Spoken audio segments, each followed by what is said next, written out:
Hey guys, welcome back to the video. I got something interesting for you today. This is a new friend of mine who lives at the same apartment complex as me. I'm going to be talking to him today a little bit about his upbringing and about Christianity, and I'm going to let him introduce himself here and kind of share his upbringing with you, and then I'm going to share my story with him, and then we're going to talk about the gospel a little bit. But without further ado. Hi, I am Imagination. I'm 34 years old, born in 1988. It's them, by the way, they, them, instead of him. That's how I identify, but it's hard for me to remember my childhood, so I don't know. Maybe I can remember going to church from the ages of probably 6 to the ages of 12, 13, and that's when I feel like most people break away from their families anyways, and their viewpoints and their thoughts. But every time I felt like I was forced to go to church, and I never wanted to be there. Yeah. And that's kind of what you see today, is me just always breaking away from society, and that is my trauma from my mama and my grandmama and whoever else made me go to church and made me feel bad about it, you know? Not only that, I might be punished because of it. Yeah. And so I know you mentioned before you were bullied away from churches, but I was probably bullied away from churches by my own family because they kind of made me. So that was my upbringing of church, just being drilled. Now, I did learn good values and good morals from it. And the only good thing that I had told you before earlier in the day, what would Jesus do? And that's how we should live, and that's how we should be. We shouldn't be picking on gay people, shouldn't be picking on prostitutes, shouldn't be picking on anybody. We shouldn't be here to judge anybody. We're here to assess and see and look out and see our perception of things. But the religion that I was taught to be very mean and stringent and hate anything that's different. And it always seemed like they just wanted to be in one little ball instead of, seeing us as individuals. Yeah. I don't know. That's about all I have to say about that. Yeah, and so would you say, how would you describe as a whole, if I asked you today, you were going to go speak to people who didn't know what Christianity was, you met somebody who had never heard of it, they asked what the gospel was to you, in a quick summary of it, what would you say the story of the Bible is and how it goes and what happens to humanity kind of at the end? Well, I don't believe in the Bible anymore, so I would present it in a fairy tale kind of a way. But I would say it was someone's adaptation of how the world was created there in the Old Testament, and then how you kind of laid down the law, which would, in my mind, historically be like Mesopotamia of sorts. We were learning law in that, and then into the New Testament and the Old Testament, you got fucking Jesus coming in, and then in the end, it's the revelations and the end and how it might be and how it, and then there might be lessons and things you can learn within that about humans and about how we should be living. But it never seemed like anybody was translating that properly. But yeah, I don't know. I'm just lots of ADHD, lots of rambling. But yeah, that's my answer. All right. Would you mind if I shared kind of my story with you for a moment?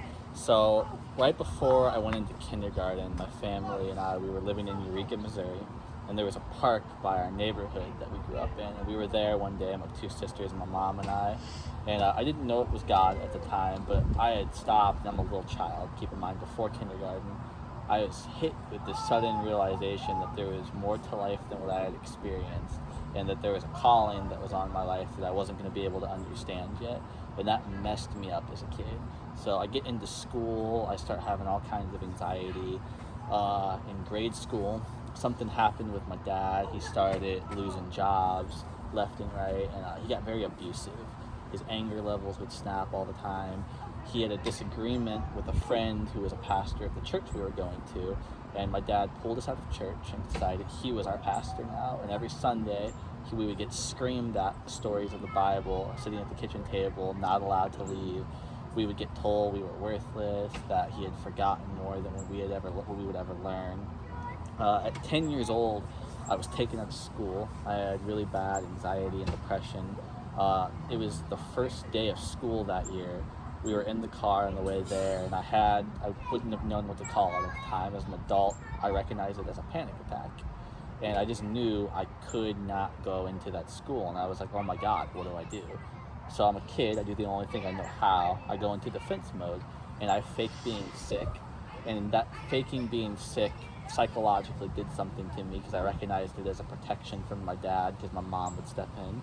So I got really violently ill for 6 months. I was in and out of hospitals. Doctors couldn't figure out what was going on with me. I would lose sleep all of the time, and I would have really bad fevers from migraines, and I would hallucinate that my dad was this like demonic creature. And it was really bad. I got taken out of school, I got homeschooled, and life just kind of went downhill. I had decided that everything that I had ever learned about the Bible was just a load of garbage, and that there was no God, and that my dad was just this terrible. He was my worst enemy. As a kid, I would talk about with my mom the ways that I would want to kill my dad when I got old enough. And so I was going to commit suicide at 10 years of age. I was just done with life. My family was falling apart, parents talking about divorce all the time. I was overweight, I didn't have any friends, I was completely depressed. And so I got on my hands and knees, and just as a last-ditch effort, I just said, okay, God, if you are real, then you need to tell me right now. Because if you're not, then all of this life is for nothing. And if this is all life is, what I'm experiencing, then I just don't want this. I don't want this weird calling that's in my life, that I have an important role.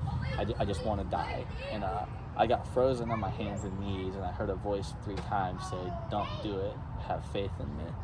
And I got terrified because at that moment I knew that there was a God, but the only representation of God I was allowed to have as a child was my dad. And so I ran. I started rebelling.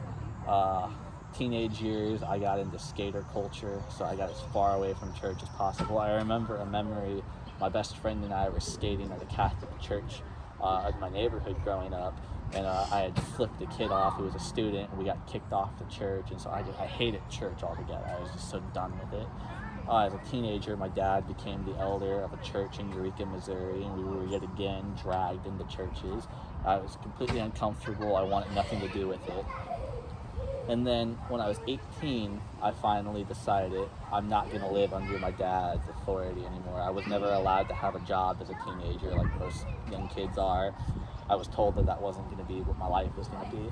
And so I was homeschooled. My dad wanted me to go to college and get a GED. And I decided when I turned 18 that I wasn't going to do things his way anymore.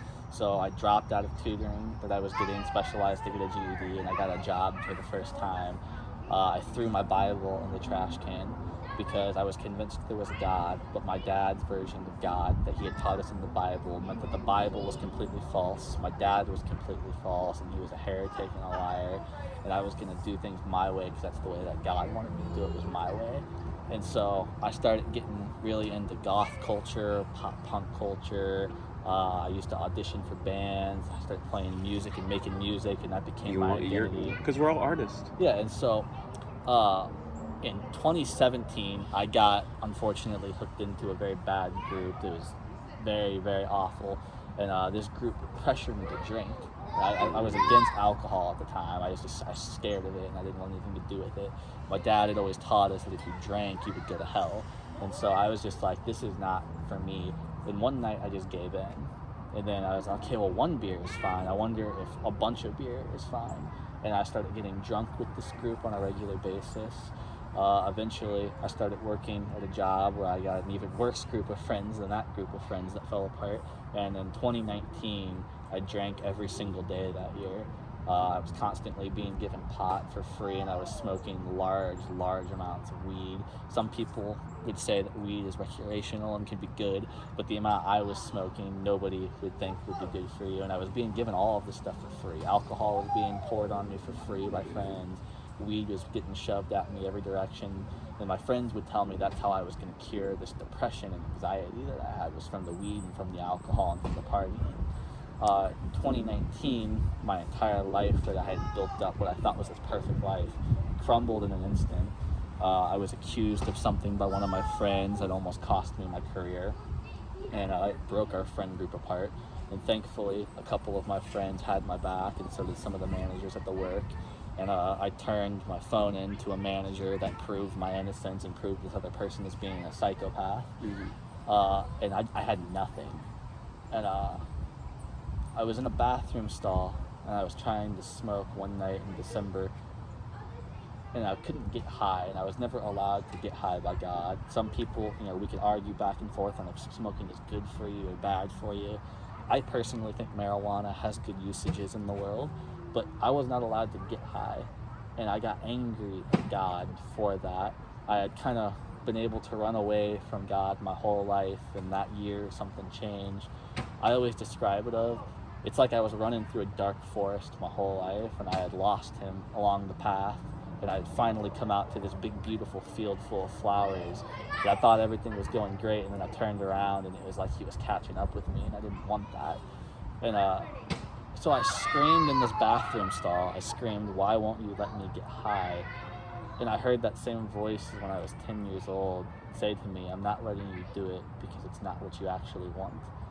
And it was like all of a sudden this veil got ripped off my eyes, and I saw how fake this life I had lived was. I saw the fake identity I had adopted. I saw the fake friends that were surrounding me that were actually claiming to help me, but they were making everything that I was dealing with way worse, and they were finding amusement in it. The vices I had were fake, and they didn't actually offer me any help whatsoever. They actually made things a lot worse for me because I wasn't using them in a recreational way. I was using them to solve my problems. And I kind of just realized that my whole life I had been running away from this one thing because it scared me, because it was misrepresented to me. And I decided that instead of listening to other people about who God was, I wanted to go to the source. And so I lived with an atheist in 2019. He's still a good friend of mine to this day. And I went into my bedroom that night of our apartment, and I locked the door. And I had this breakdown on my hands and knees, and I finally just told God, like, "Look, dude, you've called me my entire freaking life. I don't like what I'm hearing about Christianity, but I know that you're the only thing that's ever tried to actually be there for me. And so if you'll just show me what it means to follow you, I want to do that." That night, something happened to me where God filled me with his spirit, and I was saved that night by Jesus. I know that in my heart. I was really confused after that because there was a lot of things in my life that I was seeing, like, oh my God, like, I am not. You might feel like I feel. I'm changing my identity and my name and everything. Did you feel like born again and really confused and not in your body? And I felt like, oh my God, for so many years I thought I was a genius and I had everything right, and then all of a sudden I was starting to see things that hurt people that I'd always thought was like a good thing, like traits about myself that I always thought made me who I was. I was starting to see I wasn't tied down by those character traits that I developed, and a lot of them were really destructive, and I was causing so much damage. I reconciled with my mother and sister, our relationships that I had cut them off from my life for 6 months. And they had gotten saved 2 years before me. And I didn't realize it, but their church that I had called a cult was praying for me every Sunday just to find my way in life and to know God for who he is. And so life was going on. I switched overnights at work because I just couldn't take the pressure anymore. And something happened one night. I got really frustrated. I didn't know how to do this Christian thing. And I felt like there was all these rules and I couldn't keep up. And so I asked God this long series of questions that night at work, and I got home that next morning. I did what I always did: YouTube, sleep.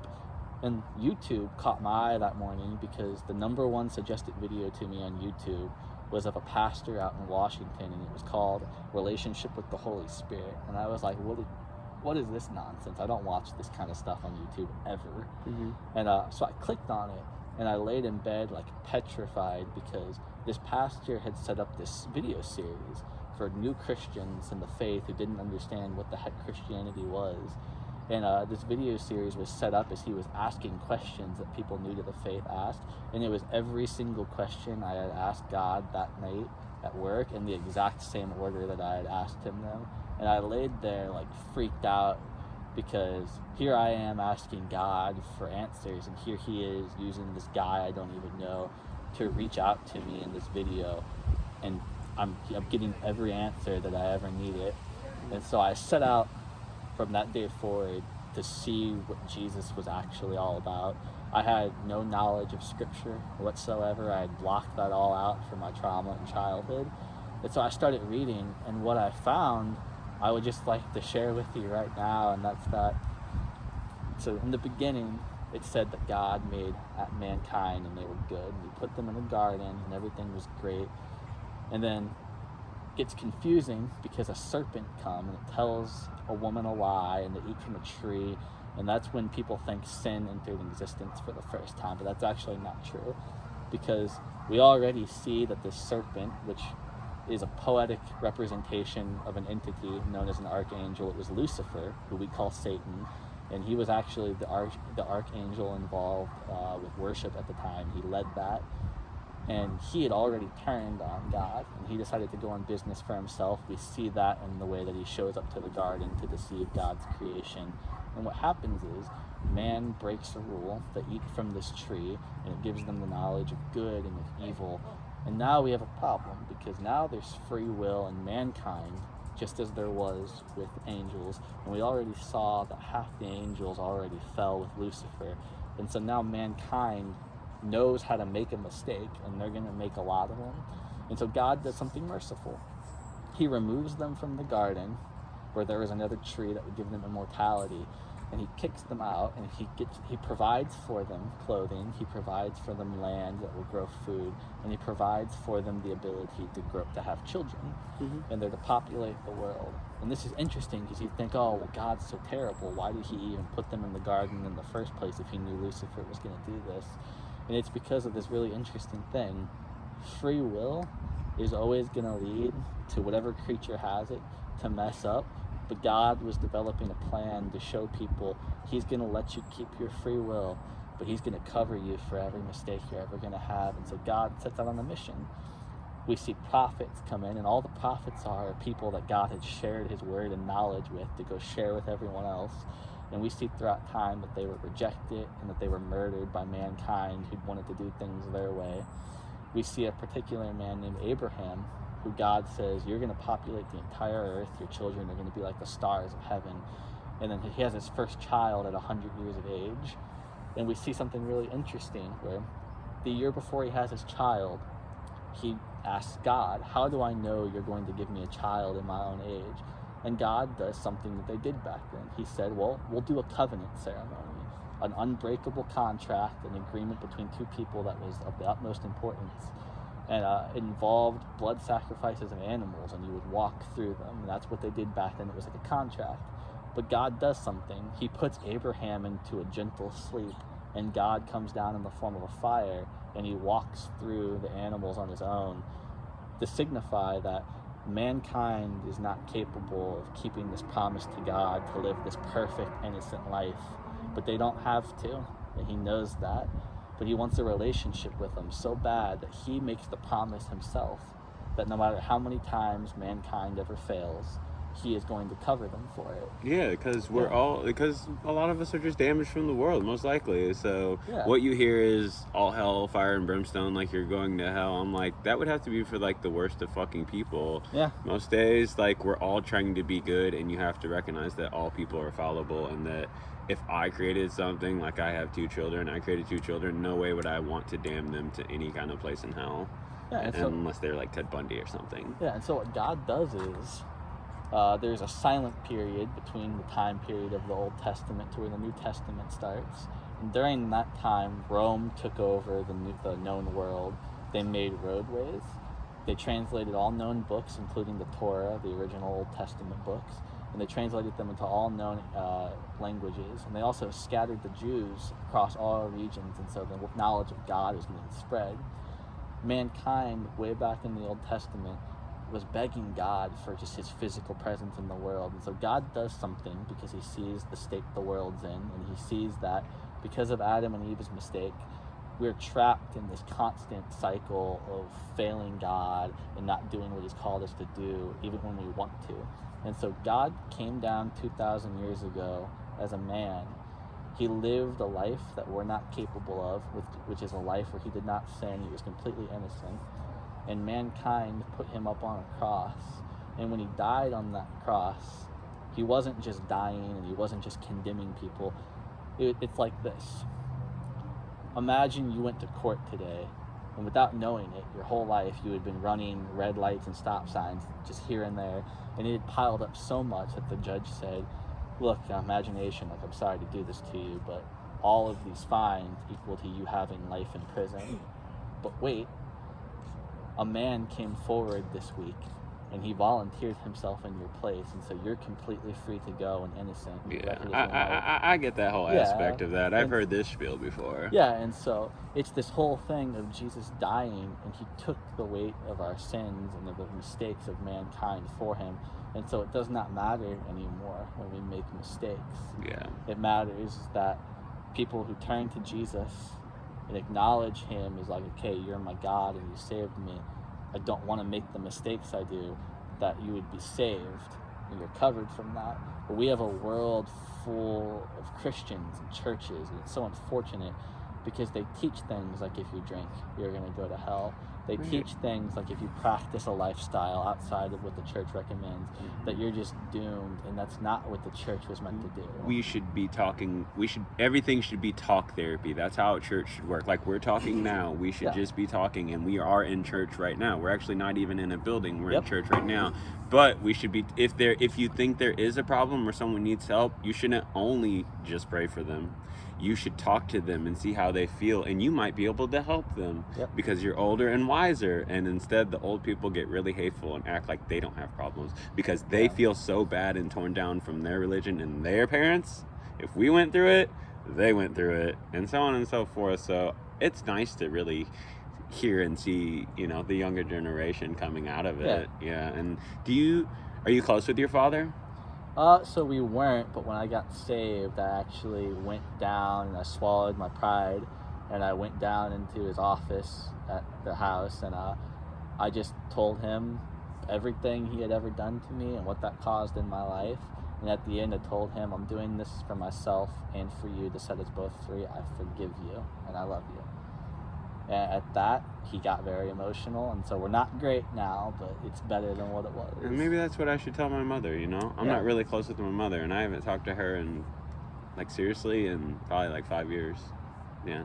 Maybe here and there a message or a meme on Facebook, but never seriously close with her. Anyway. Yeah, if you work through forgiving her for the things that she's done, the crazy thing is, you're not letting her off the hook for any damage, but you're letting yourself off of a cuff, a handcuff that's tied you to trauma that's not even locked. Because sometimes I feel like I can't breathe, and then I'm just I cry, and I just be like, I want my mom, or I miss my brothers, I miss my sisters, I miss how it was, and maybe I should just take that cuff off and forgive myself and forgive her, and so I don't walk around with that trauma. That'd be good. Yeah, it's interesting because there are people who just say Jesus didn't exist, and there are even Roman documents that prove there was a man named Jesus from Nazareth who went around preaching what he preached. Even if you don't believe that he was God, there's an interesting thing, right? Because he represented a way of life that is so challenging to so many people, and that's why even the religious leaders who believed him to be God put him on a cross, because he rubbed them the wrong way so much, because he forgave people who were persecuting him, were calling him a blasphemous liar, and who inevitably put him up on a cross. And when he was hanging there on the cross as they mocked him, he looked up to heaven and said, "It is finished. I have paid their debt." Yeah. And that's, we don't have to agree that there's a God. We don't have to agree there's not a God. We can both walk away believing the same things we believe. But the main reason I wanted you on this channel today was to represent to people. This is kind of a politically charged video, I feel like, because I'm a pastor. I'm a leftist, a Marxist, and atheist. And here we are, we're laughing, we're just talking together on a freaking camera because I saw you breakdancing outside of my apartment. Yeah. And I was like, hey, I bet that guy will get on camera with me. Yeah. So it's been good and it's been interesting. And how you say we don't have, I feel like we do have the same beliefs. You caught my attention because you said we should live like Jesus and we should forgive people, and I'm an atheist, and so is my girlfriend. My partner is an atheist too, but she gets mad. She's like, I'm tired of people talking about religion, people talk about this, but I'm like, I'm just trying to have a conversation with other people because we should reach across the table and then we find out that we both just want the same thing. We just want to see a loving and caring and nurturing world where we only do the smartest and most caring thing that you can possibly do to treat every human nice. Yeah, and so hopefully I'll do more videos like this with more people who I run into in the world. If God blesses me with that. But I'd like to ask you one thing today before we end the video, and you're allowed to say no if you want. But would you be willing to let me pray for you? As a way to show appreciation for this. It's just a way that I send people off. It would be like the same thing as you saying good luck to someone. But would you allow me to pray for you? Not on camera, but you can do that on your own time, and you can pray for me, and you can wish me the best. And, Perfect. And I do wish the best for you too. Awesome. All right. Look, this is going to blow everyone's mind. An atheist and a pastor are about to shake hands. Yeah. All right, guys. Do you want to see more videos like this? Check out the channel. We're a church online that hopefully will be in person soon, that aims to reach out to people who Christians and churches have kind of alienated and burned, and we aim to kind of be a bridge to kind of bring people to see that Jesus wasn't the people in a church that hurt them. And so I hope you guys have a good one.